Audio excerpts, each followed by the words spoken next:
patuloy na advokasya ng makataong serbisyo at malasakit sa kapwa, matagumpay na sa katuparan ng Regional Mobile Force Battalion 2 sa pamumuno ni Police Colonel Victor P. Pagulayan ang isang malawakang medical mission at outreach program sa Barangay Agaman Sur, Baggao, Cagayan noong ika-26 ng Setyembre taong kasalukuyan.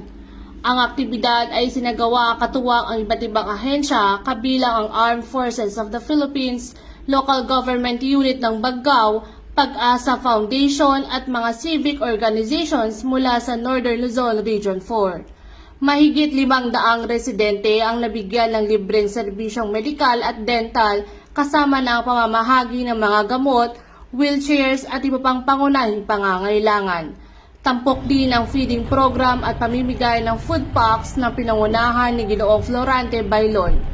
Hindi rin nakalimutang bigyang pansin ang edukasyon dahil libo-libong libro ang pinamigay ng RMFB2 sa mga estudyante ng barangay. Patunay ng malasakit sa kinabukasan ng kabataang Pilipino. Ayon kay Police Colonel Pagulayan, ang tagumpay ng programa ay patunay ng kapangyarihan ng pagkakaisa. Sa tulong ng iba't ibang sektor, muling naipadama sa mga taga-Baggao na ang gobyerno at mga katuwang nitong organisasyon ay hindi nakakalimot sa kanilang pangangailangan. Mula dito sa Lambak ng Cagayan, ako ang iyong PNN correspondent, Patrolwoman Janet Balad, alagad ng batas, taga-taguyod ng Balitang Pulis.